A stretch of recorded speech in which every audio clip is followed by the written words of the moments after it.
Then let me see this. I'll share it. You still working, Ruben? Yeah, yeah. Unfortunately, I mean, honestly, I'm blessed, dude. I'm blessed to Hmm. still be working. A lot of people that are not working, they're freaking losing their minds. So I am blessed. My hours did get cut in like thirds, so that's the only bad part. But I mean, I am blessed to get out of the house and go to work. You know what I mean? Right. Yeah, Ethan's still working. Hmm. Yeah. Where are you working at, dude? TQL. We do third party logistics, like shipping and receiving Mhm. shit. Yeah. So I just got my setup here at the house. So it's not really nothing. So you don't even leave your house. I'll have to. It's Nice. it's pretty nice actually. Yeah, it is nice to get paid and just stay at home. hmm Yeah. Shit, I drive an hour just to go to work, and then an hour back. Where do you work? Gordon Food Services, so I'm an order Okay. selector.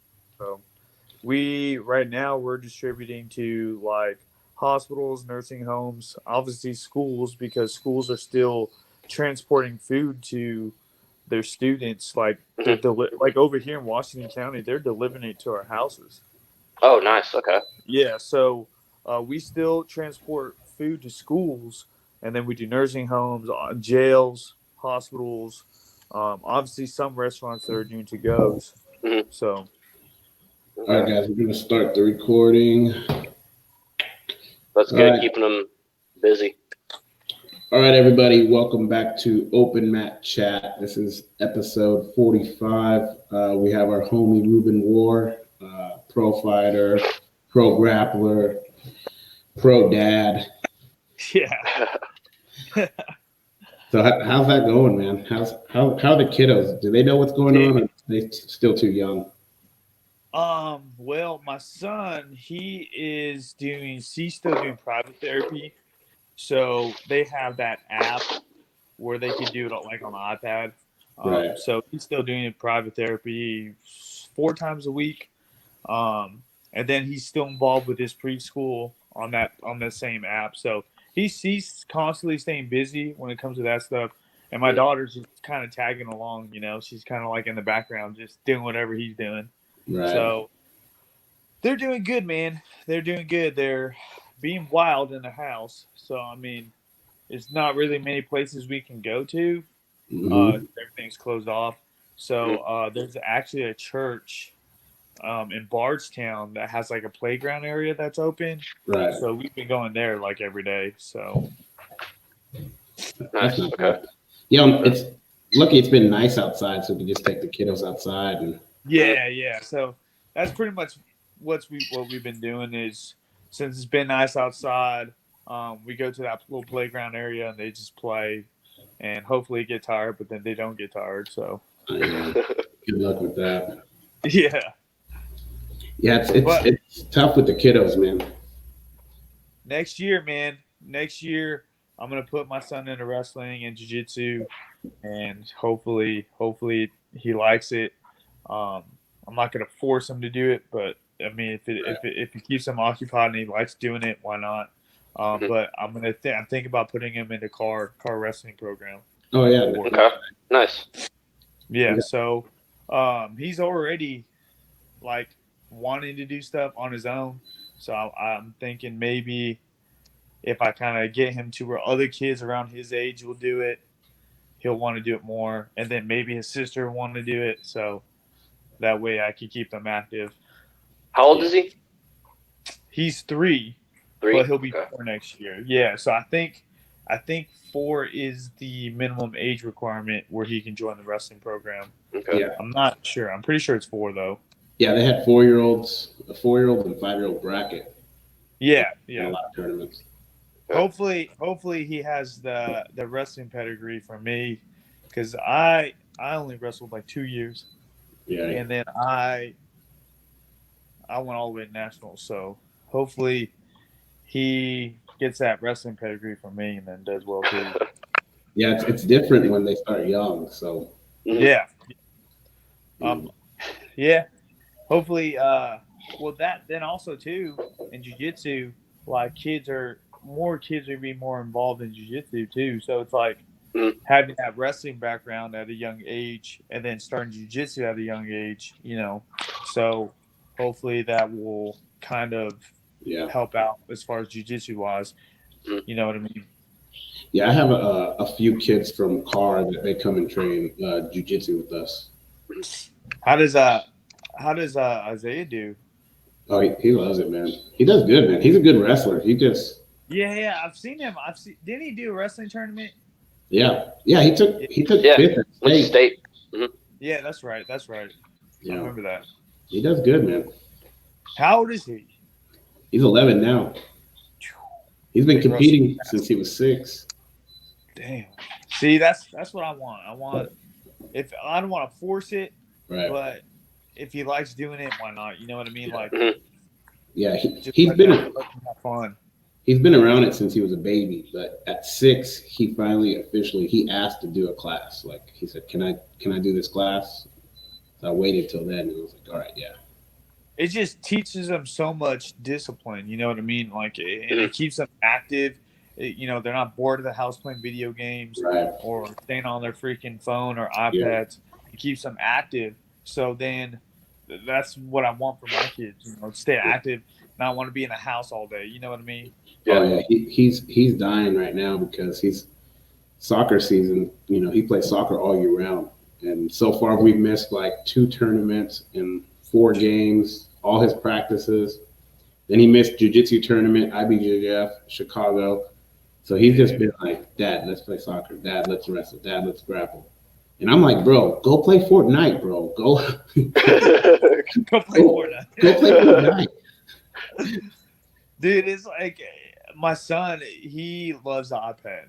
Okay, I don't know, him and Kalani, they both they love that iPad. Like if it was up to them, they'd be on it all day, every day. So it's like I limit their iPad, and when I limit their iPad, I'm like, all right, let's go outside. They're the complete opposite. They want to stay on the iPad. So I'm trying to, hopefully when things pick up, maybe go back to the park or whatever, I can kind of wean them off the iPad so much. Yeah. You know what I mean? Yeah, it's hard. Right now, like, I don't have a choice. Yeah.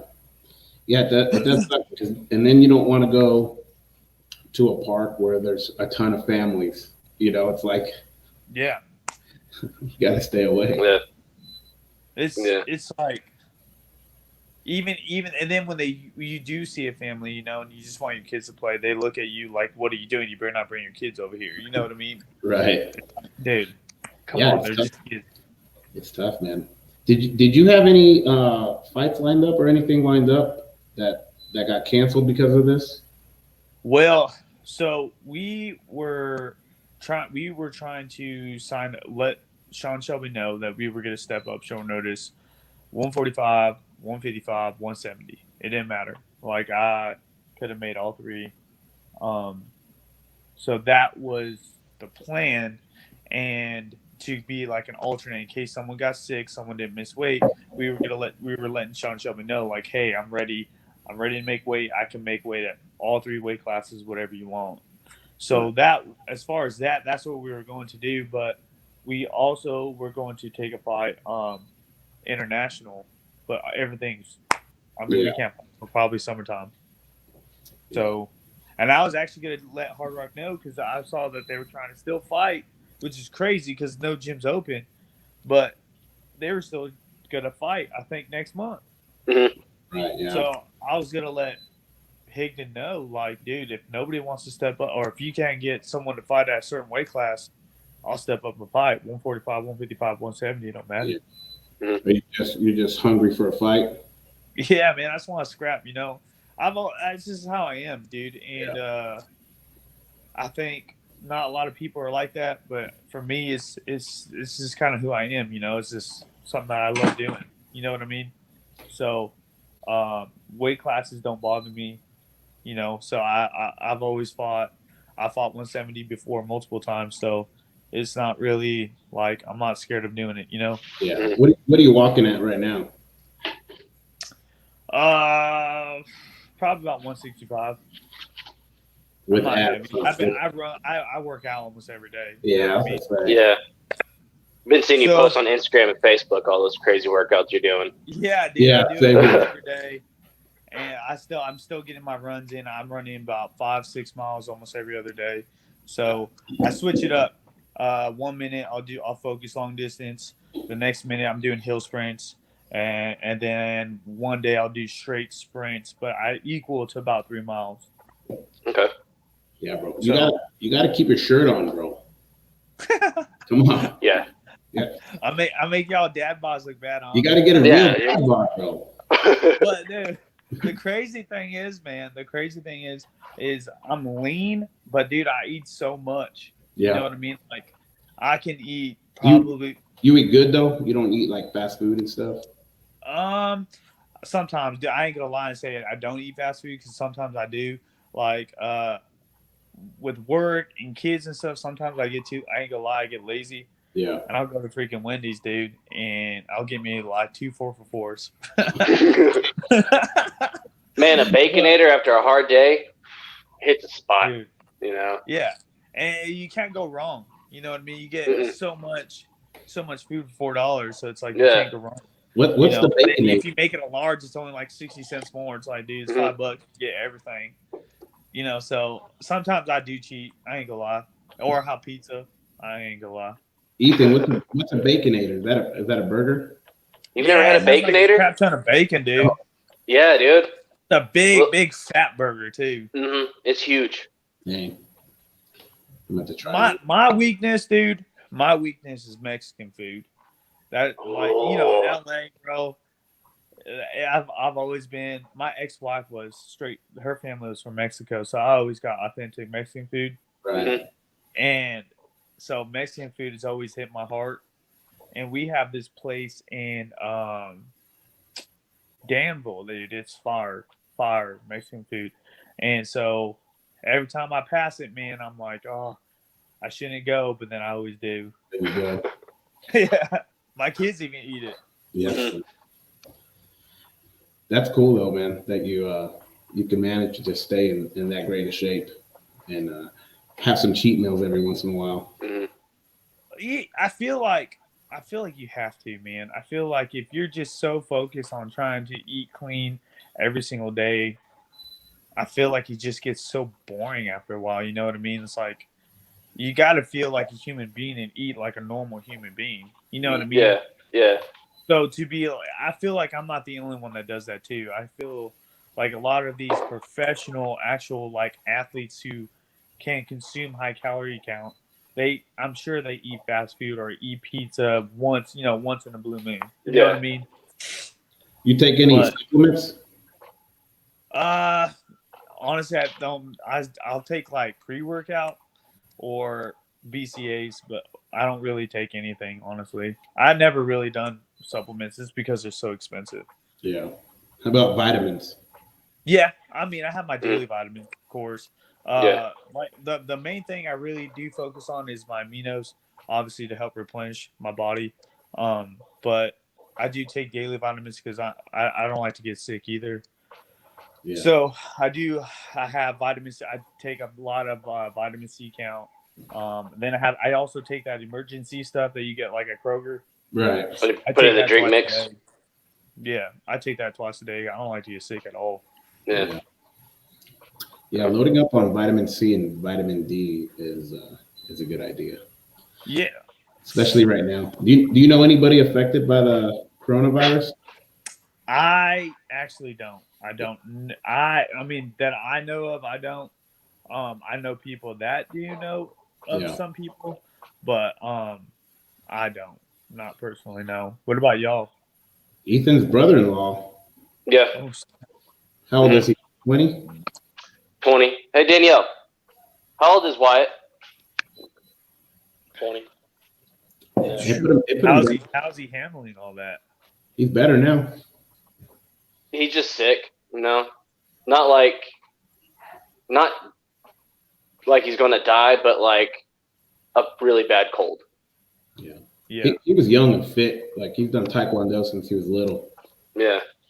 I heard it really affects more of like the elderly people with like weak immune systems. Yeah. Because they said like most kids and like kids and babies, it doesn't really affect them much. Yeah, luckily. Yeah, like it doesn't affect the kids at all, but they're the carriers for it.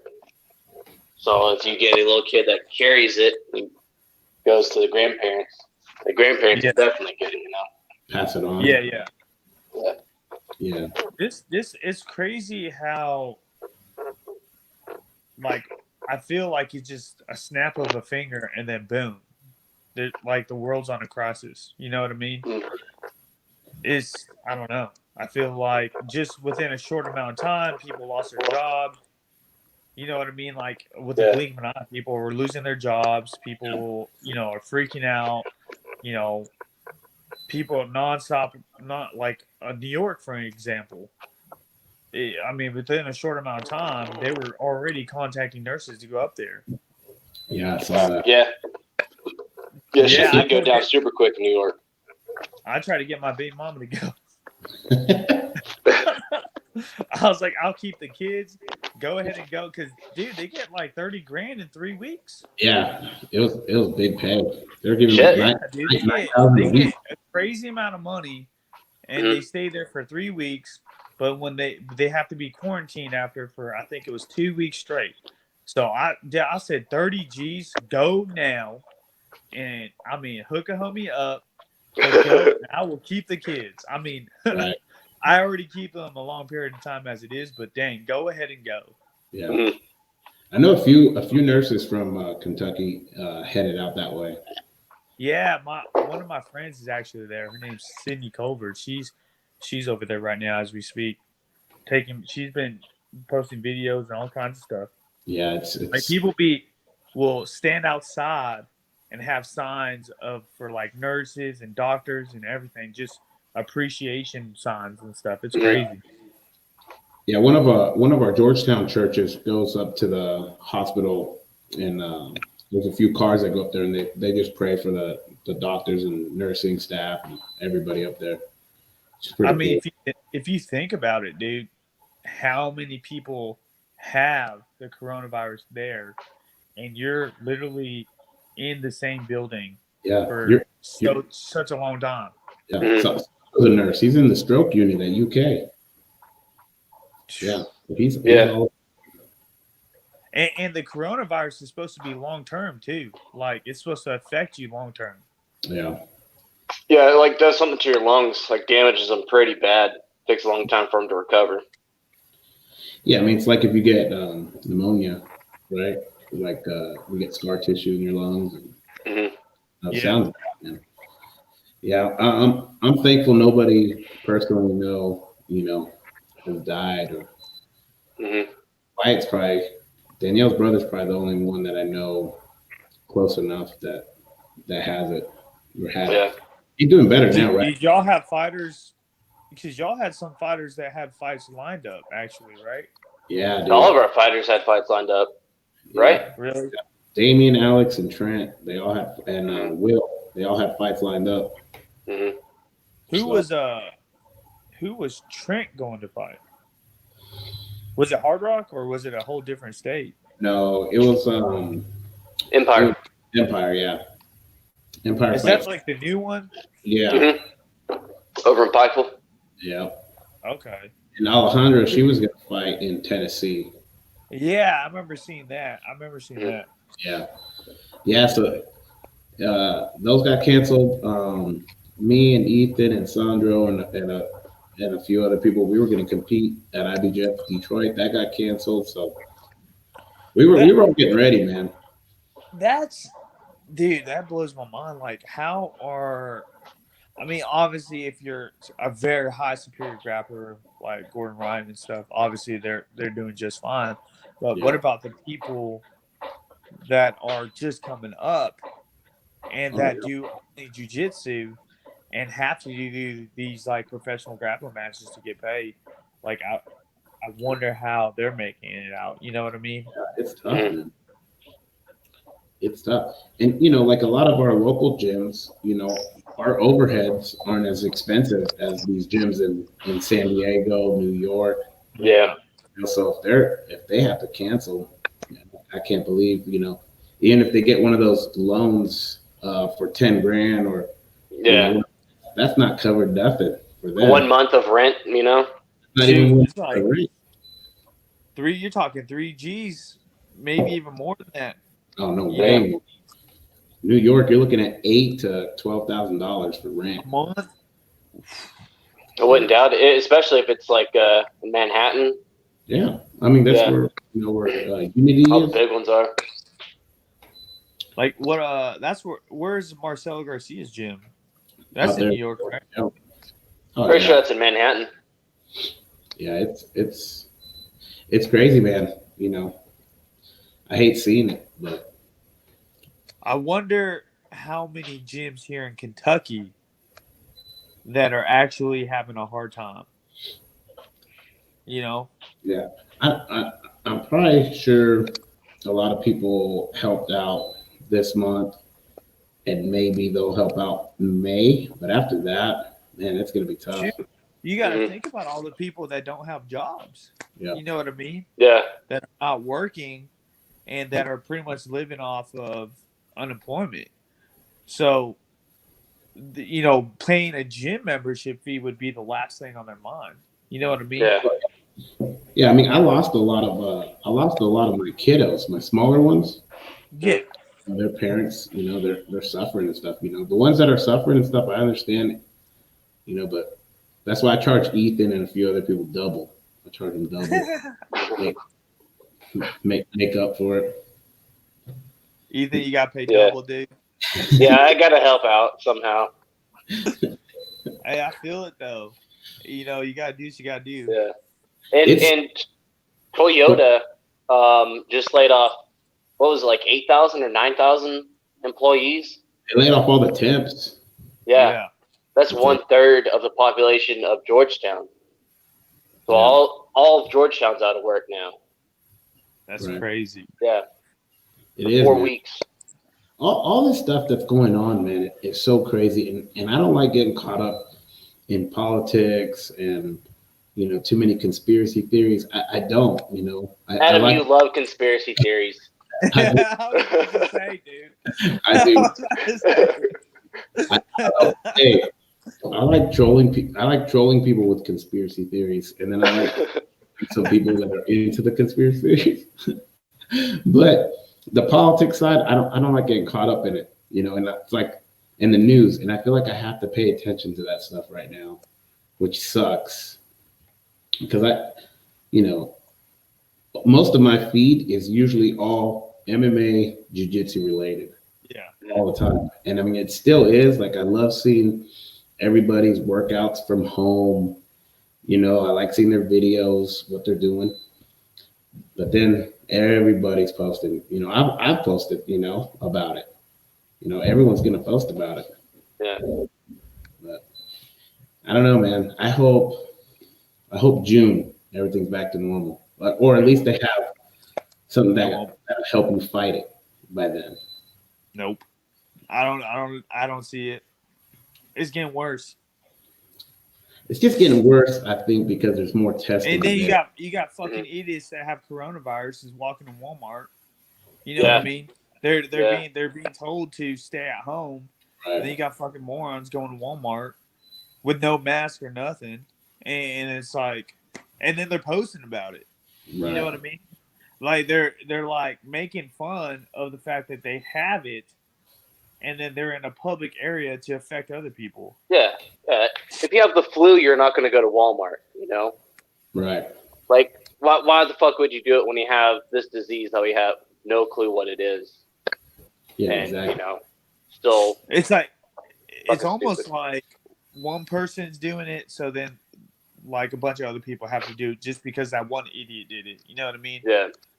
It's ridiculous, dude. It's very selfish. It's if I saw someone just knowing that they're just coughing everywhere and you're in a public area where there's kids, where there's elderly people, you know what I mean? Like people that have jobs, and you could affect these other people to where you don't even know what their life's all about. You know what I mean? What circumstances are in their life, and you could affect those people. So it's like the fact that they're that selfish blows my mind, dude. Yeah. Oh yeah, dude. Yeah, if you're even feeling a little sick, like just stay home. Like Stay home. even if you have You a know what I cold, mean? Like, you got this new app to where if you needed food, you have that, was it DoorDash or whatever? you. People Yeah. freaking drive to your house Yeah. and drop the food off in your front porch. You know what I mean? That's what like MMA gyms, jiu-jitsu gyms. Especially our gym. If you have the sniffles, stay home. Out. Don't Yeah. come train. Yeah. Get out. Yeah. If Well, I have parents like, oh, it's their allergies. They can't stop sneezing and coughing. I'm like, take them home. They're miserable. Let them go rest. Yeah. Get them well, out of even here. before all this, you know what I mean? It's That's what I'm common saying. courtesy. Even before all this even happened, dude. If you're sick, you know what I mean? You don't want to go to the gym and affect what if people are in fight camps? You know what I mean? Mhm. People are in fight camps, or people have big jiu-jitsu tournaments or jiu-jitsu matches. You're going to go in there and affect those people. So, Yeah. like, it's common courtesy. I mean, even when I was at AFS, if I didn't feel good, dude, I did not show up at the gym. Right. You know what I mean? Like, I'm not. It's just people. I don't know. I can't understand people sometimes. I just don't. It don't make sense to me. Yeah. It don't. It is crazy, man. Where do you live at? I live in Springfield. It's about an hour and 10 minutes from you. Yeah. Do they have power out there? Do you have lights? Yeah. Shut up. Can you not see me? All I can see is your Barely. teeth. You can barely Oh. see you. My bad. I can see your teeth. That's it. No, I was watching. I like to watch movies without the lights, just because my eyes are sensitive. So, Right. but All that porn. yeah, that's exactly what it is. It's better with the lights down, though. Yeah, exactly, dude. I ain't got the kids. I got to use my time wisely. Hey, so how far away are you from Core?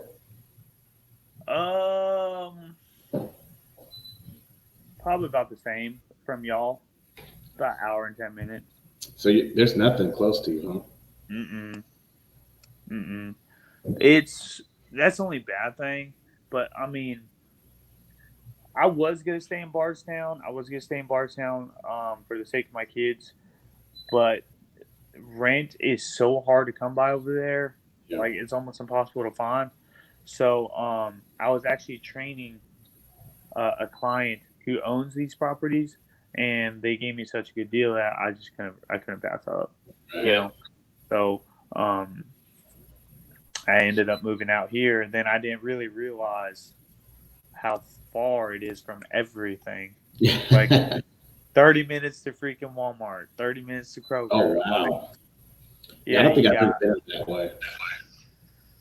You have one or two gas stations, and that's it. Like, That's great. I think we have a McDonald's. We have a Wendy's, a Subway, and Hardee's. That's it.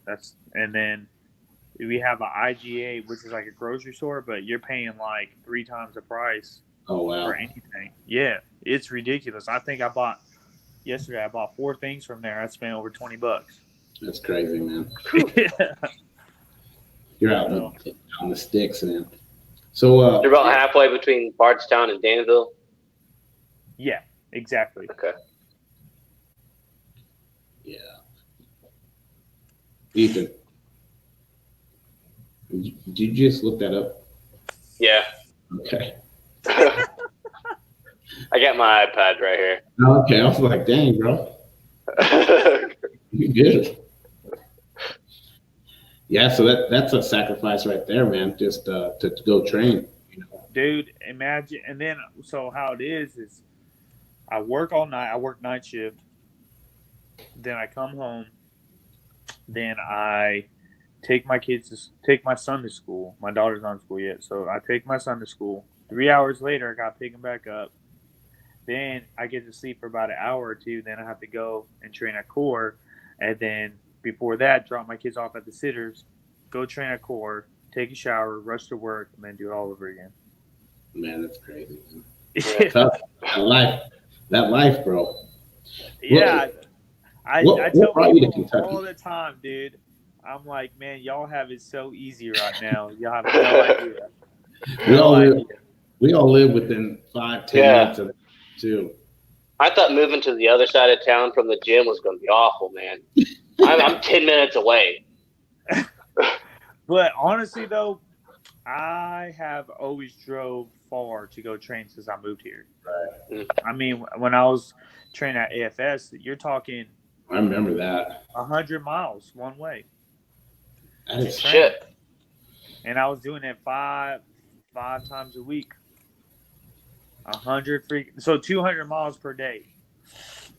Where'd you move here from? California.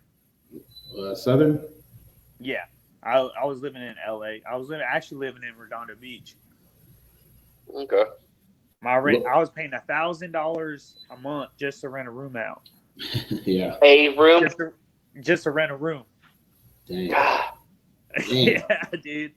Yeah. And my room was tiny, bro, tiny. And it had been renovated in like, I think they said it was 12 years. It has not been touched. So everything was outdated, old. You know what I mean? But I was literally, I wake up, go surf, go train, surf, go to work, surf. You know what I mean? Like I literally live right down the beach.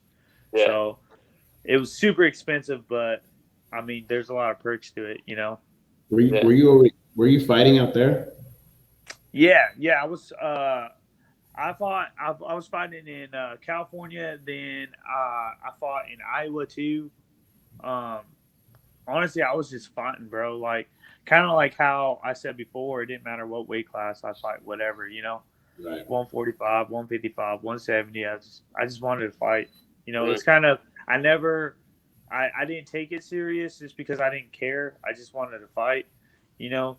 But also at the time before I even got a place to stay, I was sleeping like on beaches, benches, sometimes gyms, cars, like any place I could, you know, take a nap in. That's what I was doing.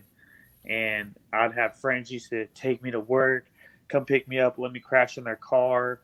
You know what I mean? Because they were still living with their parents. Right. So it wasn't like I could go, you know, live with their parents. I'll just sleep in their car in their back seat, or I'll sleep at the gym. And then finally, when I had a car, like I was just living in that for a long time. And then I was like, oh man, I need to fight. I need to make some money so I get a place. I'll just take this fight. And it was, you know, 170 guy that's like, you know, 7-0, 7-1. And I'm like, no business fighting these people. You know what I mean? But I just didn't care. Yeah. For $400 and. Yeah. Well, California, they pay pretty good, man. They pay a lot different than obviously the Hard Rock and stuff. Yeah. But they didn't pay too bad, dude. It was like $1,000 just to show up, you know, and then nice. They would go by how much you sell. You know what I mean? Mm-hmm. So it would be $1,000, and then if you sold a certain amount of tickets, you got like $600 or $700 more plus your ticket sales. Okay. You know, like that's how they did it. Right. So what brought you to Kentucky? Well, for a girl. I did fucked up. Yeah, I did it. I did to be with the mother of my kids. I literally, she was like, I can't do this long distance. How'd you guys meet? Tinder? We met in 2010. I was in the military. Her husband at the time was in the military. We were both married. Ooh. I didn't meet her until I came back from deployment. So what it was is we had all our wives at the time hang out with each other, so they wouldn't be alone. Okay, because we were deployed. So my wife at the time was hanging out with one of the guys I was working with, wives, and you were the Navy, right? Huh? You were the Navy, right? Yeah. Okay. So when I had came back, we all lived in the same like apartment complex in the same street. That's in California? No, this was in Virginia. Okay. So I was stationed in Virginia for about 3 years, And so we would have parties every weekend, and then that's why I met Danielle. And then I had found out my wife was cheating when I was deployed. So I found out, and I literally bought her plane ticket that night and sent her home the next day. And then Danielle ended up having the baby with Mila, and so she went to Kentucky. And then we just reconnected through Facebook and did the long distance. And then she was like, no, just she didn't want to move to California because of how expensive it was. And then she didn't have any family. Mhm. So she didn't have any family out in California. All her family's here. So she didn't want to do it. And then she was like, why don't you come out here? And I was like, all right. So I quit my job that same week and moved in 1 week, literally. Just moved out here. And no plan. I didn't have a plan. I didn't have anything. And you took a fight in Kentucky once you moved out here. Did you already have a gym or no gym? no, dude. I was doing Craigslist jobs, and like I just okay. Yeah. You know, Mm-hmm. so we were scraping pennies, dude. And I was like, man, we got to make some money. And so I just took this fight, man. I actually had hit up a couple promoters. I can't remember who it was, but I had 3 fight offers, okay? And I was like, dude, I don't care who I fight. Just give me a fight. Like, I don't care. So we ended up going with, obviously, Hard Rock because I think his pay was like $75 more than what they were going to pay me. So we ended up going with Hard Rock. And I mean, I did not really train for it at all. Who was that? Who'd you fight? Covington, Rob Covington. Yeah. And the dude didn't even make weight. So, I mean, I didn't even, bro, I was literally working. I had picked up this side job where we were building LED lights at the U of L, at the tennis club. They have like a inside tennis court. So we were building these LED lights for it. And I had literally went to worked all day. I didn't even have to cut nothing. Like, that's how I wasn't even training. I was scrawny, bro. Like, didn't cut. I just walked in there, weighed in 153, I think. And this dude didn't even make weight. I forgot. He was over quite a bit, but didn't make weight. And I didn't care, obviously. And he was a giant too, dude. He was a big dude. Covington's a big boy. Yeah, he was big. And then I forgot how, I think it was the 3rd round, but he caught me pretty good. I wasn't knocked out or nothing. Like, I felt fine. He wobbled me, obviously, but I mean, I felt fine. But the guy, like, the ref, I don't know who the ref was, but he instantly, like, stopped it. Like, I was completely fine, dude. And I mean, I was still on my feet. I just wobbled a little bit, and then boom, instantly stopped it. But that was my only stoppage, like, from TKO or anything in MMA. So how at that point did you try to find a gym? Yeah, I actually hit up Hard Rock, and I was like, hey man, I really want to train at a good gym. I don't know any gyms around here. Can you set me up with a really good gym? And he had talked about Phil Perkins. And then, so I started training there. And then obviously shit hit the fan with me and Phil. But you trained there for a while, right? First? Huh? How long did you train there before you guys had a falling out? It wasn't long, man. It was like, I can't really remember. Maybe like 2-3 months. Mm-hmm. Your fight with you're training with him. Your fight with Jake Clemmy. Clemmy? Training with him at that time? I trained prior to it. Mm-hmm. I was at Phil, but I had got kicked out already. Well, kind of kicked out already before that fight. Okay. And I had went to AFS. I was already trained. I trained, I think, at AFS for like a week. I think maybe less than that. Okay. And I actually went to that fight alone. I had no corner, nothing. Like these guys were like, "Hey, we'll give you some water or something if you want a corner." Like, but I literally went in there and didn't have anybody to help me out. That's rough. Nobody to warm up with. That's crazy. Like, yeah, I was like, bro, just give me some water, man. I don't care. And Still won a unanimous decision though against a decent guy.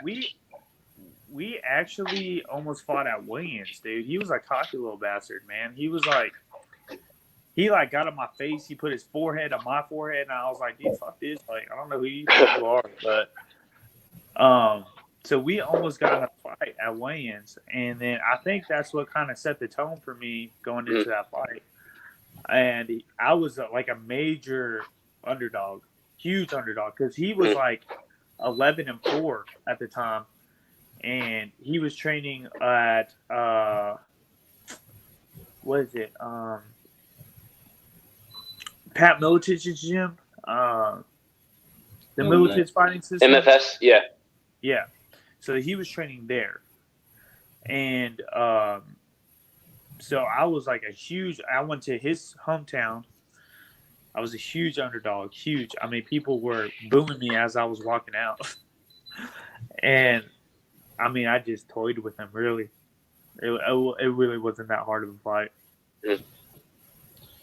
So, what happened between you and Phil? 502. What didn't happen, bro? It was he didn't want you to spar hard. He didn't want you to. It was like his way or the highway type shit. Lance was the golden boy. You know what I mean? So Lance. Yeah, at that time he was like really protective over Lance, and then me and Phil had a sparring. We were sparring, and he was trying to knock my head off, dude. And so I freaking kept leg kicking him, dude. I leg kicked the shit out of Phil to the point where, like, he couldn't take it anymore. And then he would throw these, like, little temper tantrums. He, like, took his gloves off. I had James will tell you about it, dude. James was literally holding me back, and Phil was, like, talking shit. And then I said, it's not my fucking fault. You can't take a leg kick, bitch. Like, learn how to fucking fight. And it's going back and forth, bro. But before that, dude, he had he didn't have a fitness program, okay? So me and Danielle used some of our taxes, dude, and we bought all this product. Like, we bought a plyo box, we bought kettlebells, we bought all kinds of shit, dude. And we spent over $1,000. And I started this boot camp at his gym. And, dude, it skyrocketed, bro. I mean, we had tons of people. Like, I think the first class we had, it was like over 20 people, dude. And how it was I was supposed to get a certain percentage, and he was not supposed to charge me a gym membership fee. Okay? Right. So at this time, I'm also doing clientele and giving Phil, all this money on top of that.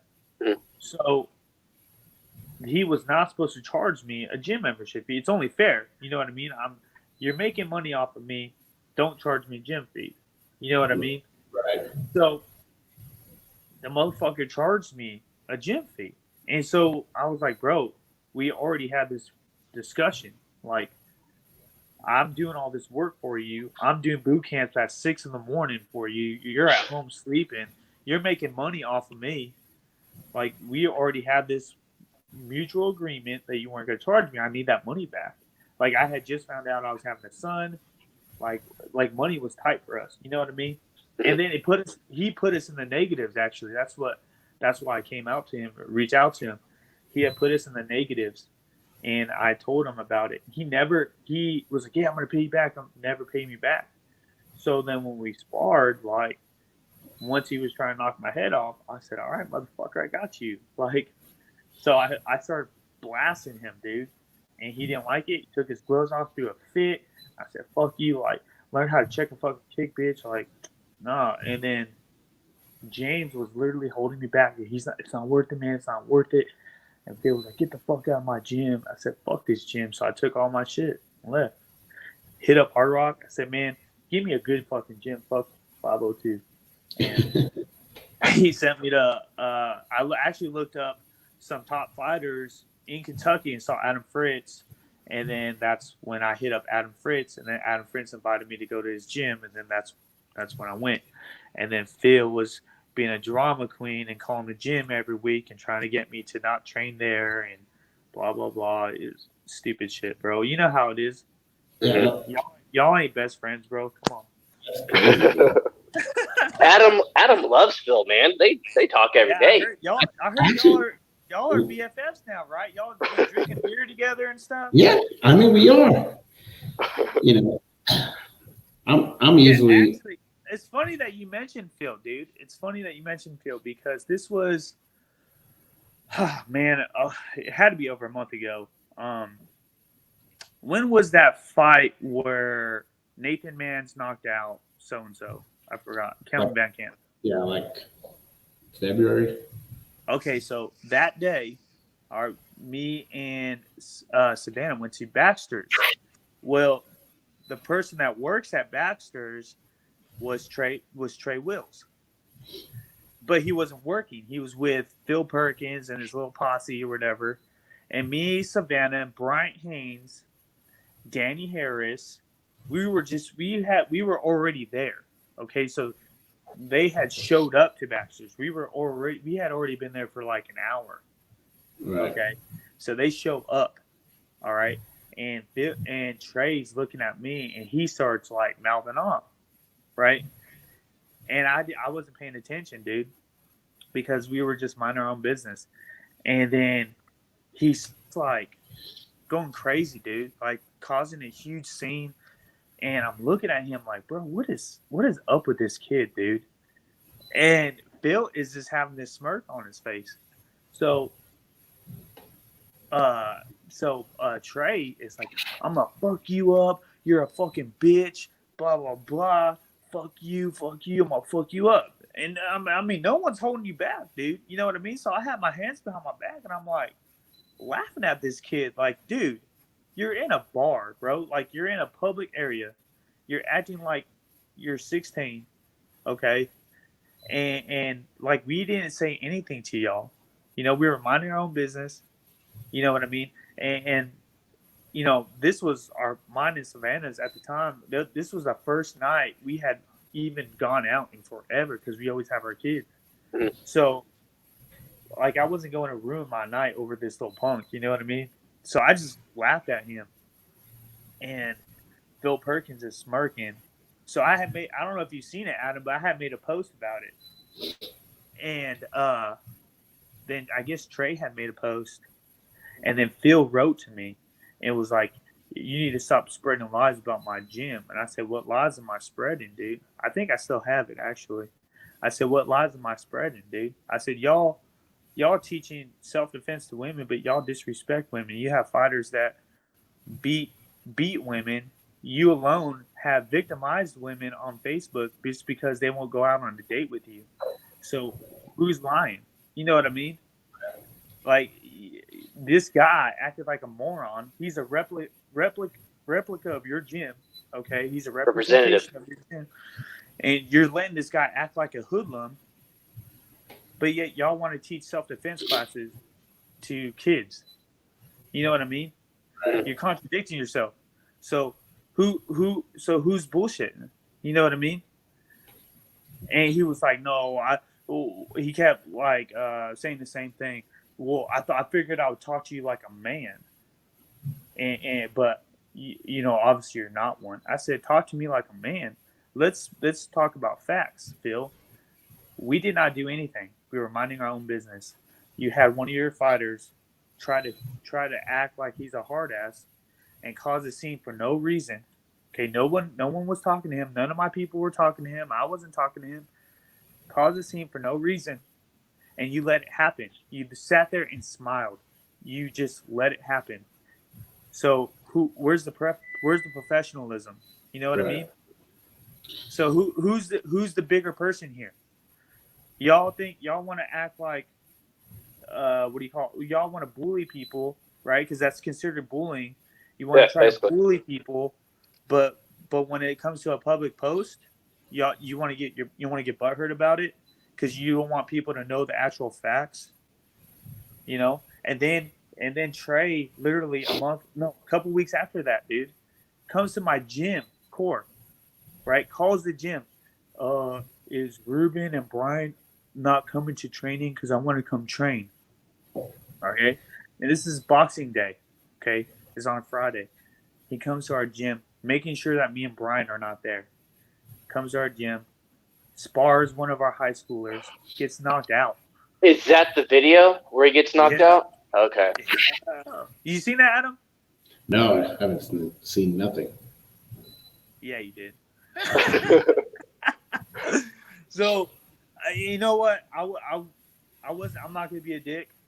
You know, I could have easily been like, "This is what you get." Sorry, but I didn't. You know, it was. I'm hoping that's an awakening for that kid. You know, because I think after that he had a fight in Florida, and he got traded. He lost. So I hope this is like kind of a awakening call for him, dude. Like, because I think that's what the kid was doing. He was going from like one gym to the next, to the next, to the next, to the next. Yeah. It's like, dude, like you can't. We're all professionals here. Like coming from a professional standpoint, stick to one gym, build a foundation from that one gym, and then go fight. Don't be trying to gym hop. Go to all these other places, dude. Yeah. Like you're not gonna improve. It's different if you're going there to spar other people and get different looks. Right. But you're going to train. Oh, so you think that's what he was doing? Next. You think that's what he was doing at core? I don't know, dude. I know he's probably there for sparring because we get a lot of boxing gyms that come in on a Friday and they spar. Yeah. But the core's not the only gym he was going to. Like he was going to all kinds of different gyms and like tagging them and all kinds of stuff. Like, dude, if you're at field gym, why don't you train at field gym? You know what I mean? Like, why are you? He wasn't cross training like for fun. No, he was literally. That was legit his training camp. Huh? That was like he was trying to make that his training camp. Jumping between all these gyms. I don't know the truth. I don't really know. Right. I'm just going by what people have said before. Like they were tagging. He's been tagging all kinds of posts, and one of my homegirls, him and Phil were trying to like hit up, I guess, and Phil actually was disrespecting her because she wouldn't go out on a date with him or something. I don't know. Right. Like called her a ugly bitch and a cunt and all kinds of shit, dude. Just because he was like, let's go have a beer, and then she was like, you know, no offense, Phil, I'm just not interested. And he'd be like, you're an ugly ass whore, or you're a bitch, or whatever. I don't know, whatever fuck he said. So but that's what I brought to his attention too, dude. I'm like, bro, because these girls, dude, they don't just like tell their friends, bro. They screenshot this crap and then they blast it on Facebook, dude. And then they like blast you on Facebook about it. You know what I mean? Mm-hmm. So it's not like you can hide the truth. You know what I mean? Like it's all over Facebook. And so I brought that to his attention. Like, bro, how are you gonna even sit there and try to talk to me like I'm not a grown man, but you're a grown man, and I believe he's married to some chick in Brazil, but you're gonna go disrespect all these women on Facebook, you know? Yeah, I don't know Phil on that personal, side of him. You know, we're cool with each other when we see each other and stuff. You know, we both have businesses. You weren't before though. No. Downplay it. Oh no. We've had it. We've had it out before. I have it out with Yeah, everybody. Everyone. With a few. Hey, y'all had that little disagreement at what was it at Naga? You were around for that? Yeah. It was at Naga, right? When was it Adam and Lance? I think so. Yeah, that was a long time ago. Yeah, I think. But I love Adam, dude. I like Lance too. I think they're both great grapplers. right. So I was really excited. I was really excited to see them grapple, because I was like, oh man, this is gonna be crazy. Right. And Me too. and then when I heard about you and Phil, dude, that like made my day. What's the story? If I'm not mistaken, you gave a positive feedback towards Adam. Yeah. And Phil got pissed off and said some shit towards you, and then you said some shit back. If I'm not mistaken, I don't know. That's how it was. Yeah. But I mean, dude, that's how it is. I was rooting for Fritz. This is a crazy thing is like, California has so many gyms, right? So many freaking MMA gyms, bro. It's not like here. I feel like Kentucky's like, no, our gym's better. No, our gym's better. No, our gym's better. It's like back home, dude. Everyone. It's like a community. It's one big community. Everyone can train with each other. Everyone's always like trying to help each other out. You see how our gym is on a Sunday? Yeah. It's like how y'all's is. Dude, that's how it is back home. It's every gym. You got gyms training with other gyms. Right. All in one gym, dude. Training with each other, getting better, growing. You know what I mean? I feel like over here, it's so like there's very, very, very, very few you can do that. They don't want you to go cross train. They don't want you to go to other gyms. They want you to stay there and be only at their gym. You know what I mean? It's like you're not. It's okay to go. I feel like it's okay to go to other gyms and get other looks and grapple with other people. Like it's different if they're taking your classes every day. Yeah. And they come back to their gym and then taking their classes. You know what I mean? That's a little bit different, but you're going to train and roll and spar and get different looks. I don't see how that's such a huge problem. Yeah, for real. And that's what I thought with that's what I was asking about you and Phil, and I knew it. I remember it had something to do with you guys sparring or something. Yeah, dude. You've been around this for a long time, though. You know how it gets. Like sparring, you get heated, and the heat could go up. It could climb high, and you both are trying to take each other out. But then afterwards, you gotta. Yeah, dude. Yes, and that's here, dude. Let me tell you something, man. At AFS, bro, me and Adam, I don't know how many times we've been in that position, bro, where we would spar light, then it gets heavier, and then Scott would be like, guys, UK, and then after we're done sparring, it's done, it's over with. You know what I mean? It's like it's already like, bro, we're done sparring, so there's no beef. You know what I mean? The high intensity energy's out the window. We're done. Yeah. It's over with. We're still friends. Yeah. And with Phil, dude, I feel like he was like, no, I'm the coach. You're not going to embarrass me in front of all these people. Yeah. Like if you're getting the better of him, he's going to get pissed off. And that's exactly what happened, bro. He was I'm here to spar light. And then boom, instantly trying to knock your head off. And it's like, bro, come on, man. So he's one of those characters that's go. He's one of those guys that's always got to be the big dick on campus. Yes, exactly. Yeah. And if he wants to try to act like, oh, I'm not going to, no, that's not true. Everyone will, dude. You can ask James so many freaking times, dude, how many times he's done that to not just me, but to other people, bro. Mm-hmm. I don't know what it is about it. I mean, it's not really my problem, but like I wasn't going to let Phil just beat me up, like it's just not going to happen. So literally all I did was just leg kicking him, bro. That's it. Ask James. He'll tell you. That's all I did. Leg kick him. And he just threw this tantrum, dude. I don't know. And then he kicked you out and yeah. And I mean, honestly, it was probably the best thing he could have done because I ended up going to AFS and my career skyrocketed, from there. I was 7-fight winning streak before I lost my first fight, because I came into Kentucky at 3 3-7, and I'm now 12-10. Right. You know what I mean? So you're talking 9 out of 12 fights in multiple weight classes.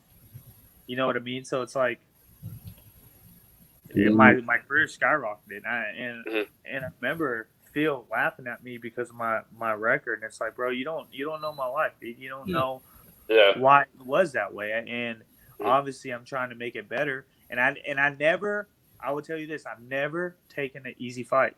I've never been like, no, I don't want to fight him because his record's good. I want to fight the crappier guy. No, I fight whoever wants to fight at any time, any weight class.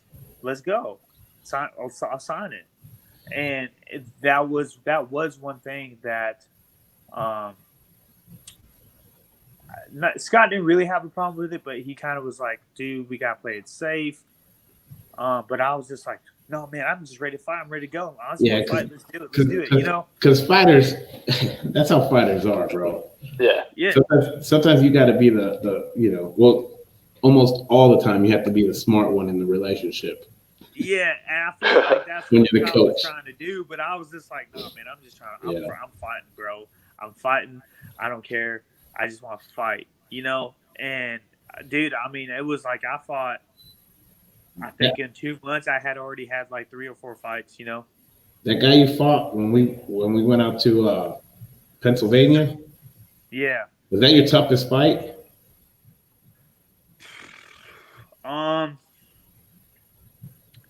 Yeah, no. Mentally going into that fight was tough.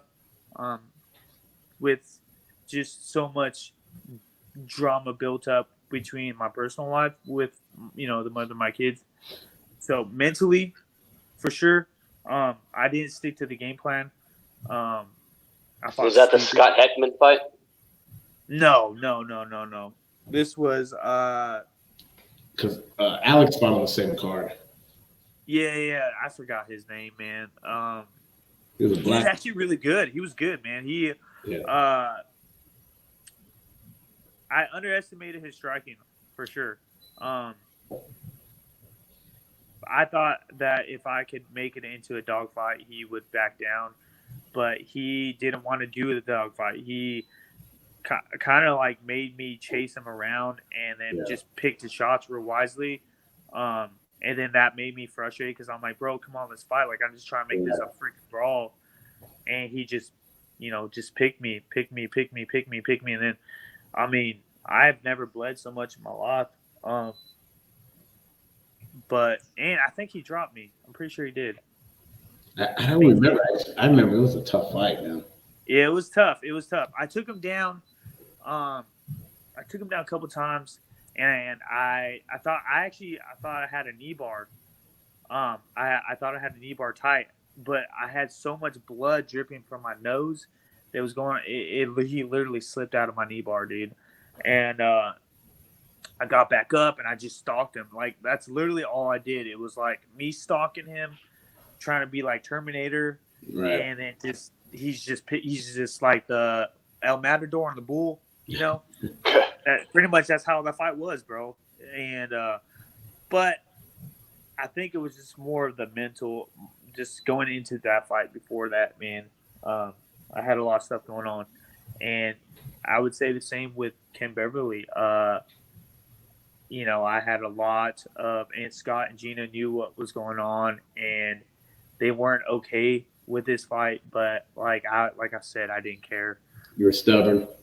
I was stubborn. I was super stubborn, and I did it anyways. And Coach wasn't for it. He wanted me to be in a better mindset, and a better mentality. But I just, the mother of my kids, she put me through hell, and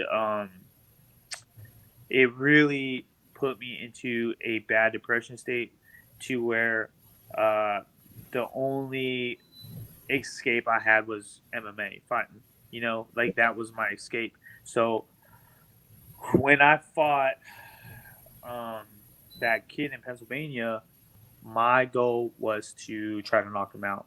like I wanted to get a knockout. So our game plan was to pressure enough to where he gets close to the cage, obviously take him down, gas him out, and then work towards a submission. That was our game plan, but I did not do that. No, I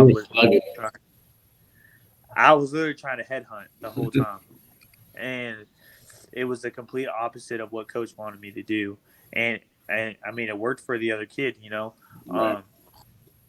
But with Ken, I love Ken to death, dude. I think he's a great fighter. Okay. I think he's an amazing fighter. But I am a way better fighter than Ken. And we've showed it in the room before. He's came to AFS and we've bullied Ken.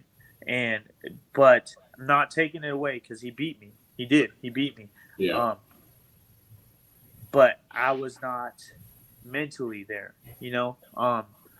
I had so much going on to that fight. I mean, we're talking like crazy shit.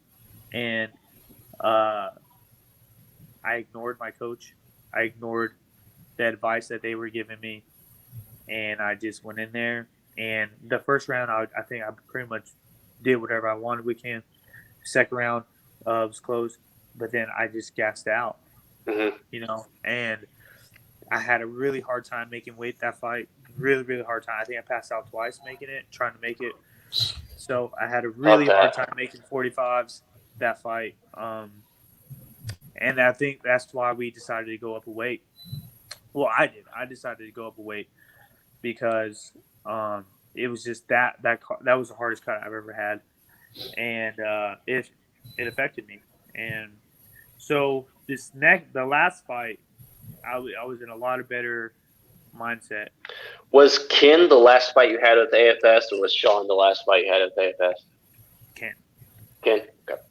Yeah, I had moved out from the mother of my kids. I moved out and moved to Springfield. So I had no plan on what I was doing work-wise. Right. I had no plan on how I was going to afford everything. So me and Coach, we had, a conversation on Facebook at first. And he had, told me, if you had to go to a gym that's closer. Right. And, there's no hard feelings. We completely understand. We'd hate to lose you, but we completely understand it, because I was getting stressed out financially, dude. I was, paying for a babysitter and then driving and then having to take my kids all the time and then, trying to pay rent when I'm used to splitting rent, So I was really having a hard time with everything and decided that, all right, I need to go to a closer gym. Well, obviously Core was the closest gym for me at that time. So I ended up just moving over there. Yeah, both great gyms, man. Yeah, I do. Yeah. I ain't gonna lie, bro. I miss AFS, dude. I miss, they were like a family to me, dude. And when I had my kids, I had tons of support from them. I mean, I think I even got some baby gifts from them too when my kids were born. So they're like, they were a family. They were a family gym for sure. Core is more on a professionalism gym. It's not necessarily like family based. It's more, they treat you like an athlete, and that's their business. So, that's how Core runs. Obviously, everyone there is just mad cool. Plus, but you're getting top. Yeah, they're all top caliber training, bro. You know what I mean? Some of the best jiu-jitsu in Kentucky is at Core. Yeah. Shoot, I mean Nathan Haddad is just a monster, bro. Fucking monster, man. Yeah. Dude, he is crazy, bro. He is. His work ethic's nuts, huh? Yeah, it's nuts. It's nuts. And a lot, dude, it's not just him, bro. It's almost everyone there. Right. You know what I mean? That's just how it is, bro. Everyone, they get that energy from everyone shares that energy, bro. And then it's like they all train the same. You know what I mean? That's true. So you're getting you have beasts there, bro. Brian Haynes is a monster. Yeah, Nathan Haddad, his brother Max Haddad is really good. He's a purple belt, I believe, and then Nathan just got his brown belt. So, and then you got Thor. Thor's a freaking monster, dude. Right. That guy's a whole different beast. And then you got boxing. You got Timothy Moten. You trained with Anthony Joshua, dude. I mean, they flew him out to train. So, yeah, they Anthony Joshua is one of the, I don't know if you know boxing, but he's one of the biggest boxing stars in the heavyweight division right now. And they flew him out, dude, to train, and he trained there for a couple months, and he's an undefeated prospect in Louisville. So I'm getting rounds with him. So like I said, top notch training, bro. And then you got really good Muay Thai coach Derek Dispinette. That guy's a beast. And his brother is a Muay Thai fighter too as well. Like they're all just really good people. Ethan, tell your girl to shut up. I know, really. She's just smashing things around. She's got this metal pan. She's beating it on the oven. Jesus, no respect, bro. She can't hear me, right? No. She's gonna turn around and tap you out, dude. No, man. Dude. So, Ethan, you're a purple belt now, right? No, I'm a brown belt. You're a brown belt? Yeah. Purple. That hurts. That hurts right here. No, you're. I'm a brown belt. I'm a brown belt. He just got his brown belt. I'm a brown belt. For real? Since December. Yeah. Wow, I didn't realize that, dude. I'm sorry. Congratulations. Thanks. I will probably always be a blue belt. I was a purple belt last time we trained. Okay, that's what it was. Yeah, something like October, sometime like that. Yeah. Whenever we last rolled. So I have a question. How does it feel to be tapped out by a blue belt? That hurts. It hurts a lot. Hey, probably smoking now, dude. So it's all good. Mike knows too, though. He's used to it. In my defense, dude, I will say this: when we competed against each other, I did use a lot of wrestling to win. I will say that. So yes. And no, it's very frustrating. I was so upset about that for like 2-3 years. I was like, that fucking guy just sat there and wrestle fucked me. Yeah. Hey, I wasn't gonna lose to you, dude. Hey,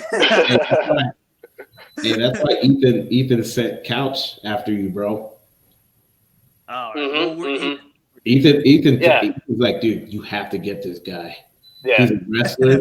He's gonna just wrestle you, triangle him. That's what I remember Ethan telling me. We're game He planning. did it twice too. That little shit. Little fucker. Makes me want to be like, no, fuck this. We're gonna spar. Spar. Where's the fucking gloves? Put some gloves on. Let's go. Yeah, dude, you probably like that combat jiu-jitsu. I would. I want to smack somebody. Yeah, you could grapple and slap the shit out of somebody. Wow. Yeah, Man. Wagner Rocha, he was knocking people out with the slap. Dude, bro, open palm is brutal, bro. Yeah. You ever seen like those slapping contests, like where they hold your hand and they fucking slap each other? Yeah. You ever seen that one guy with a big dude? He gets he knocks his kid out bad. Oh yeah. Yeah, dude. Let's do that. Let's do combat jiu-jitsu. Me and you, Ethan. Nah. Just regular jiu-jitsu. Ethan don't like to be hit. Are you gonna try to do some more grappling or professional grappling events like submission? Was it sub grappling? Yes, I definitely do. Like sub only. If we could ever have an event again. Yeah. Yeah, I was planning on picking a date for April or June, and then all this happened. So we'll see. We'll see how it goes, man. Yeah. It's hard because my guys are always competing, so it's hard to find a perfect day. Yeah. So if everything dies down in June, what's the next grappling event? I don't know. I don't know who's going to even have one. Yeah. Yeah, true. I mean, you still need 6 weeks to train. Yeah. You know. So did Hard Rock completely cut their card? I don't think they cut it yet. I think they see commission next week, but I don't think anybody really wants to fight without a proper training. Yeah, no proper training. They just gonna pick people in the stands to fight or what? Cool. Hey man, will you fight? I don't know what they're thinking, dude. Like, I get what they're trying to do, but I mean, even UFC had to back down, you know? Yeah. Everything's on slow-mo right now, man. And people's finances, too, are going to be hurting a little when you get back. So shoot, big time. Yeah. Big time. Yeah. You know? I know people, they got laid off. They still haven't got their unemployment checks. Unemployment, bro. So my hours, they got cut into thirds. Okay, so I was working almost 50, 60 hours to where now I'm down to like 20 to 23 hours. They actually even cut a whole day. Fuck. Yeah, so my checks were like after taxes, $300, you know, and then so I'm like, how the heck am I going to afford all this crap? So I had to call the unemployment and be like, yo, I can't afford anything. You know what I mean? So can I at least get paid for some that will at least help me with the lost hour wages or whatever? And the lady actually said that I could. So I'm actually now, I think I have to wait on the 12th or no, the 22nd. I have to wait on 22nd, and I actually get paid $384 every 2 weeks. Oh, nice. Starting on the 22nd, but now since I get that unemployment, I get an extra $600 or $1,200. Right. So it's $600 every week, but then everyone that's on the unemployment line, they get $1,200 every 2 weeks plus whatever they get unemployment. So so I'm really like, I was stressing about it, but now I'm like, all right, like thank God. Yeah. And then hopefully the stimulus check is real. I don't know. We'll see. Yeah. Hopefully. But apparently, some people have already got theirs, so I don't know. I don't know. I don't know anybody that's got theirs. I don't either. I'm sure next week maybe Kentucky will start getting some. Yeah, they're probably tiering it in like tax brackets or something like that. Employment status. I think that's what they said. It goes by how much you made and your last name. If I'm not mistaken, it goes by. So if you made, let's say, you made $15,000 and you filed your taxes, and then you would be the first one to get it, but it goes by also your last name. Yeah. But I don't know, man. It's if it happens, it happens. Like I hope I get a check, but yeah. Are you? No. So. How much did you make last year when you filed your taxes? Because you're filed marriage, right? You're married. As long as we were under 150 together, we could get it. Yeah, together, yeah. We are under that, so we should be good. Your wife's a nurse, right? She's a teacher. Oh, teacher. Okay. Yeah. This is her last year teaching, though. Oh, she's retiring? Yeah, she's going to just be a stay-at-home mom and homeschool the kiddos. Shoot, that's the life, though. Until for like a couple months, and she'll be like, God, I need to get out of this house. Nah, she's meant to be a stay-at-home mom. She loves that life. I can't do it, man. I'm home all day with the girls. More power to you. I have to get my kids like, all right, we're going outside. I'll take them on bike rides. I hate staying inside the house. Yeah, I mean, we do a lot of stuff like. Well, you have like a little gym in there, dude. You got mats and stuff. I see. Yeah, we got mats. We got like weights, pull-up bars, rock wall. That's where you put. That's where you put Isaiah through the gauntlet, bro. He does. He does it. Old school training. He does. He likes it though. He loves it. Yeah, I see him too. Even my daughters, they do push-ups every day, man.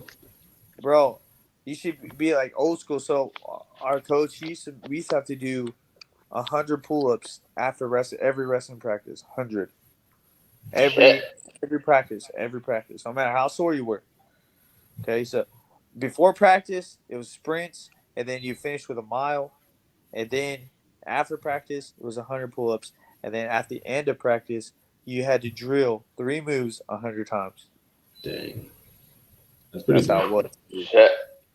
But like, that's why he says that's why he's like, we laugh at you Americans, y'all. He says you guys drill one move 10 times and think you're done. We drill a move 300 times and we're not done. You know what I mean? Right. So between Europe and United States, like, that's how he was comparing everything. So that's what he made us do. That's crazy, man. Yeah, the work ethic is a lot different, man. Mm-hmm. Like, I couldn't imagine growing up being a Khabib, Bro. From a little kid.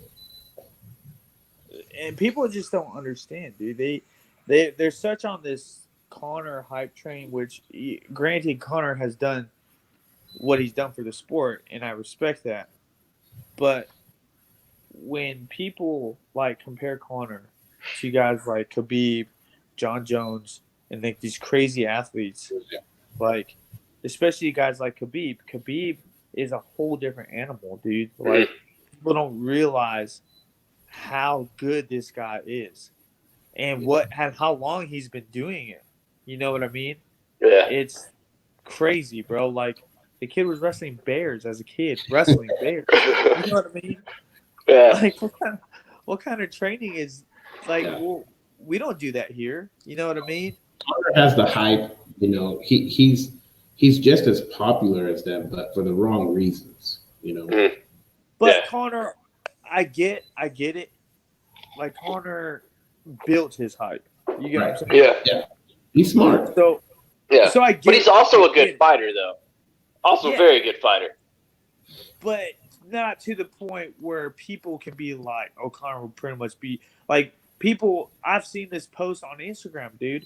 This guy had a picture of Canelo and then Conor, and then pretty much stating that Conor would beat the crap out of Canelo in a boxing fight. Like, what is wrong with you people? Like, where are you getting this information from? Like, I can see in an MMA fight, but you're talking about boxing now. We're talking about a whole different sport. Yeah. One of the greatest to ever do it in boxing. Of course he'd smack Conor. I mean, look at Mayweather. Perfect example. Yeah, 2 weight classes smaller. People literally thought Conor was going to beat Mayweather. I don't understand. I don't get it. Fucking stupid. I won so much money off of that fight, actually. Really? I was betting everyone, dude. Like, anybody who took Conor, let's bet. I think we got our rent half paid for just making bets with people. Easy money. Yeah, dude. Dude, I respect Conor for what he's done with the MMA industry, what he's done for the sport, and now how fighters are actually getting paid. I get that. I get what he's done, but he paved the way. Uncriticize some of these other fighters. You know what I mean? Like, people were talking about if Conor and Khabib fight again, Conor would destroy Khabib, and it's just like they said he would knock Khabib out in the first round, and people don't realize Khabib stood toe to toe with Conor. Yeah, knocked him down. It dropped him. Yes, exactly. Yeah. So, like, I don't understand why don't you guys base fighters off of facts? You know what I mean? Like, they're just basing, like, everyone's just so on this Conor train that Conor is a god. He'll beat everybody. 170, he'll beat everybody at 170. It's like, I don't see how he could even beat Masvidal, to be honest. Like, I don't see him beating Kamaru Usman. Like, I don't even see him beating Tyron Woodley, to be honest. Like, that's just, but I mean, it's everyone's opinionated. It can be whatever, but that's just, we're talking fact, dude. Like, Yeah, he beat Nate Diaz. Mm-hmm. I mean, congrats. The guy with 10 losses, he beat more than his prime. Yeah. You know what I mean? Yeah, like okay, yeah, he knocked out Donald Cerrone, who's been knocked out. I don't even know how many freaking times. You know, like what about Khabib, who beat Conor with ease? Like it was effortless. Mm-hmm.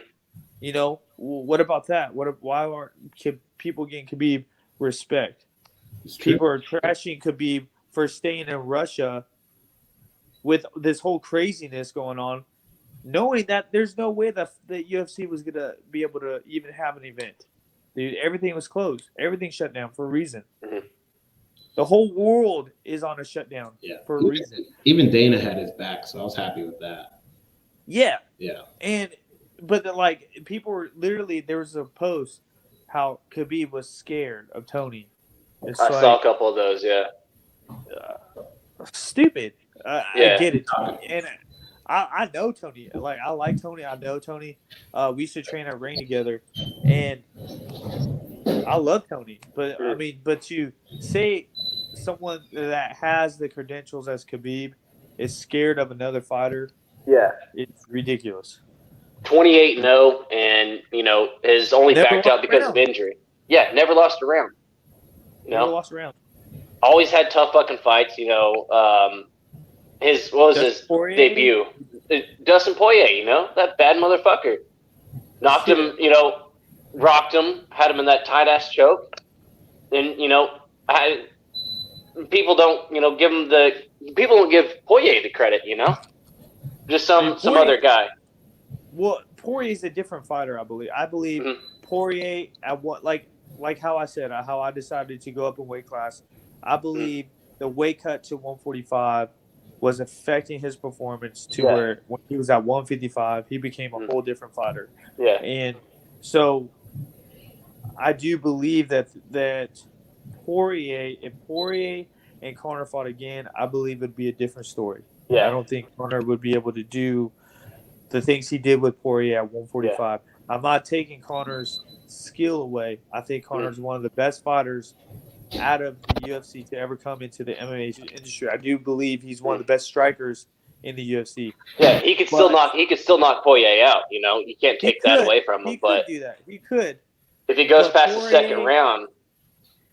But if it gets past exactly my point, would you get someone that throws that much volume and gets past the second round? Yeah. It's a whole different ball game with Conor. Conor gasses. So he has a tendency to do that where he gasses out.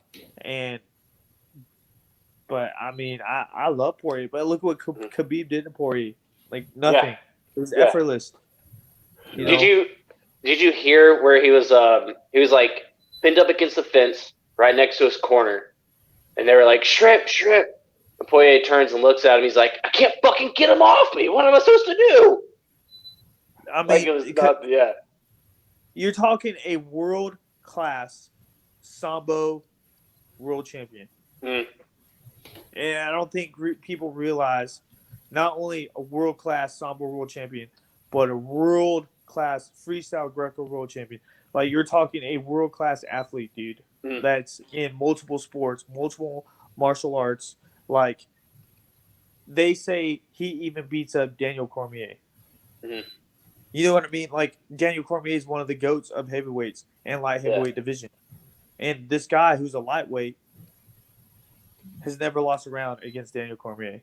Never lost a round in the gym, never lost a round in the fight. So I don't understand why people don't give him the respect. That's what's crazy. I don't know. What do you think about, like, with the UFC still trying to put a fight on with all this going on? Would you have fought though? No. I would have. I'm not gonna say I wouldn't, because I would if I had the opportunity to fight in UFC, just like anybody else who's not in the UFC. If UFC said, "Hey, I want you to step up and fight," of course I'm gonna take it, just to get my name even in the roster for the UFC. So, but for people that are already in the UFC, you know what I mean? Why would you go try to why would you risk yourself getting sick and then bringing it back to your house? with your family. You know, the reason Rose stepped down is because she had 2 deaths in her family because of Corona. Because of the Corona, dude, and people don't realize. Hey, read that out loud for Ethan. Another Ruben. I feel like the old girlfriend that got dumped for the new girl with nice hair. So Ruben was on our with hair at all. He was on the show yesterday. Yeah. There's too many Rubens around here, bro. Yeah. And he's from Southern California as well. He's also your age as well. Wait, I don't get it. What the fuck is this shit? He was on our podcast yesterday. He was on the show yesterday. And so now he thinks we replaced him with another Ruben. Oh, I'm so confused. I was like, does he hate what we're saying or something? No. Well, Brandon Vera, I'm a huge fan, bro. Virginia, hey, Norfolk, Virginia, hey, represent ODU. Just gotta say that, you know. Hey, but so you to take the opportunity, you would have jumped on that UFC card. But if you were anybody would do the same thing. If they weren't in the UFC, right? Like me, I'm not in the UFC. If I got the call, hey, you get an opportunity to fight for the UFC, but you have to fight right now. Yeah, I probably would do it. Right.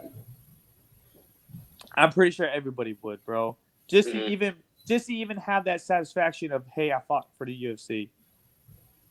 You know what I mean? Like, I think it's a little bit different if you're already contracted with the UFC than when you're not. Because it's so hard. It's already so hard as it is to get in the UFC. So imagine that's your only opportunity to get in. Right. You're gonna have to take that risk. You know. Yeah. It's the foot in the door, you know, and it could lead to bigger and better things. Oh yeah, sure. Yeah. It is crazy. I don't think. I don't know, man. It's crazy. Like, the government has literally shut down almost the whole entire world, pretty much. You know what I mean? So I don't understand how the UFC could even fight, even if they wanted to. Yeah. They were trying to do this, man. Like, okay, a private island. But no, they were going to do the Indian casino for this one. Oh, yeah, that's right. At the, isn't it like Fresno, or where was it at? Yeah. Apache Palace, wherever that is. Palace, that's where it's at. Yeah. Because that's an Indian reservation, right? Yeah. Mm-hmm. So they don't really have rules, right? No, they don't care. Mm-mm. That's still crazy, though, dude. Like, super crazy. And that's in California, bro. Like that, there's so many cases in California. I know. It's scary, man. Yeah. But these fighters were gonna do it. Like you saw, Jacare said he needed the money. I mean, I get it, dude. I get it. Bro, and then you go there, and then you could possibly bring that back. You know what I mean? And then affect all those other. I mean, I get, like I said, I get it if you weren't contracted with the UFC and that was your golden ticket to sign and get your foot in the door. I get it, but you fought. If you're a veteran with the UFC, you're gonna risk. Like, I mean, look at Khabib. Khabib pretty much said, "Fuck y'all, I'm not going." Yeah. Yeah. And I mean, can you blame him? Right. You know, even having to jump in a freaking airplane in such a closed space with all those people. Yeah. And for him too, if say he tested positive, he'd be quarantined out here away from his family. Like, that would suck. Yeah, and being in Dagestan, he's got to go from Dagestan to Moscow to somewhere in Central Europe to probably the UK, then to the US, and then to, got to keep jumping airport. Yeah, no telling how many come in contact with so many different people, being locked on those planes, and no telling if France is going to lock him down. He's got to be quarantined in France for 2 weeks. Yeah. Or the Middle East or wherever he would have stopped. Did you see how Tony was saying though? That dude's a savage, bro. What Tony say? Tony Ferguson, he was just like he pretty much said, "You can't fucking hide from me. I'm gonna go to wherever you're at." Pretty much like it's pretty much what Tony said. Yeah, I don't think Khabib's afraid of anything. Mm-hmm. I don't think he is afraid of anything either. Yeah. I don't think that's what I think why this fight just has to happen. You know what I mean? You got two guys that obviously don't like each other, but then obviously they just don't care. They want to fuck each other up. So, and they're both so talented and on crazy winning streaks. Yeah. Right? So I was truly sad when the fight got canceled. this fifth time, dude. And then fifth fucking time. All right, they made a good fight. Gaethje and Ferguson, okay, I'm good. And Rose, I'm good. And then Rose pulled out, and I was like, man, I'm still gonna buy this, but this sucks because I'm gonna be watching it by myself. I love her. You ever seen Rose with long hair? Like Pat Barry's such a lucky man, dude. On The Ultimate Fighter. Yes. She was a smoke, man. Oh my god. Rose, if you're watching this, I'm a huge fan. She's actually watching it now. That's so weird. Huh? She's watching. She's one of our biggest fans. Is she? Good. I hope she does. Dude, did y'all see Paige Van Zon's post? I've seen a lot of her posts. No, her recent one with her husband. Yeah, with all the pictures. Oh, yeah. No, they were like butt naked. Yeah. Mm-hmm. Yeah. What the fuck? Yeah. That's some white people shit right there. Mm-mm. Oh my god. Adam, would you do that with your wife? I mean, we do all the time. It's weird. You got posted too? You got posted? I send it to my friend. Hey, are her hands big enough to cover your dad bod boobs? She doubles them up.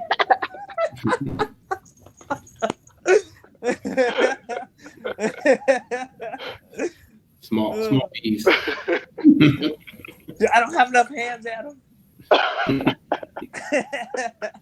Small piece. Isaiah's gonna have to cover the other part.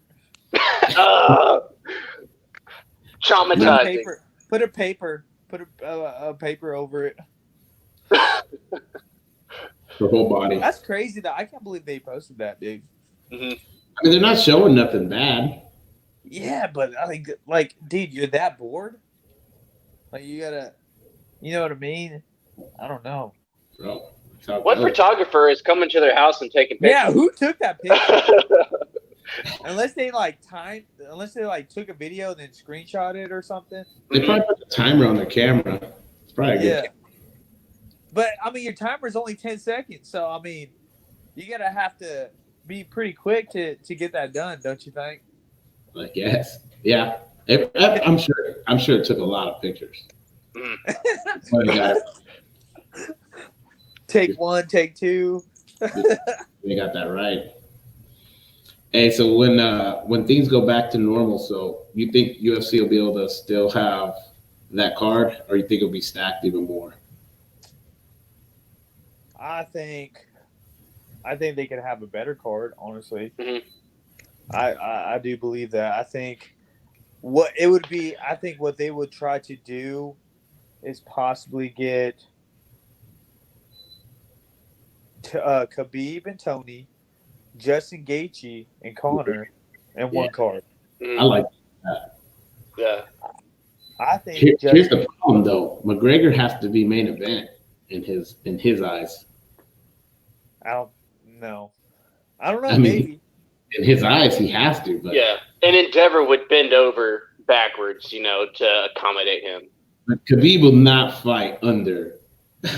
Hell no. Mm-mm. But how crazy would that card be though? Just those two fights alone would probably be the highest sold UFC event in history for sure. Right. Just a whole 155 freaking tournament, dude. Pretty much. Yeah. That would be crazy. I would like to see the rematch too, John Jones and but Dom. I mean, Dominic. Yeah. You got that fight. You could do. I like to see Rose. Well, I don't know, man. That China girl, she's crazy. Oh yeah, good, man. Yeah. I don't think anybody, unless they do Joanna and her again too. Yeah, I'd watch that again. Mm-hmm. I don't know, man. I was getting sick of UFC, just because they were having so many. Do I keep this or give it to Goodwill? Keep it. Yeah. The wife walked in with this little costume on. You get out the closet, bro. Honey, I got a this real quick and post on Instagram. But yeah, keep it. Definitely. I was gonna try to get her on camera, but she wouldn't come over here. I'm not sneaky enough. Hey Adam, y'all do like role playing your geese, huh? Yeah. Duh. Who doesn't? That's why you need to get a gi, bro. See, you're missing out. I know I'm missing out, huh? That's why your geese smelled funny last time we rolled. Is your girl training? Ruben? What? Does your girl train? What girl? Savannah. Oh, we're not together, bro. This week? No. We've been split up for a minute, bro. Yeah, right, bro. No, I swear we've been done for what? Almost 4 months. 3 months, 4 months. Okay, well I guess yeah. Your boy Damien was like stalking her, dude.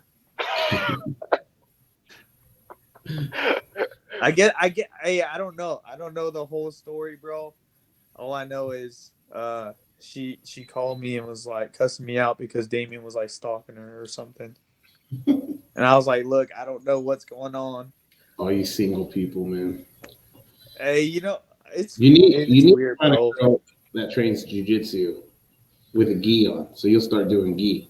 Hey, I need to maybe that's it, dude. Maybe I've had the worst luck since I've been probably my whole entire life, but I've had the worst luck here in Kentucky. So hopefully, maybe that's what I need. I need like a MMA fighter, jiu-jitsu, something. I don't know, something we have in common, or I don't know. Yeah, it helps probably. But I'm so competitive, dude. Like I can't date a girl that beat me. You know what I mean? So I'm gonna have to make sure she's like a white belt. Oh man, hey man, it was a good time catching up with you, bro. Hey, y'all be safe out there. I'm glad you're being safe. Where can the people find you at? What social media are you on? I don't know my Tinder because I don't really, or not Tinder. Was it Twitter? I don't know. Twitter. He's on Tinder at Ruben Warr. Yeah, I'm on Tinder. No. My Instagram is Warr WARR MMA 145. Facebook, obviously Ruben Warr.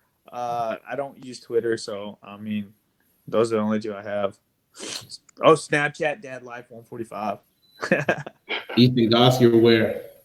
At the Boss Goss on Instagram, and then just Ethan Goss on Facebook. And Open Mat Chat everywhere. You can find us.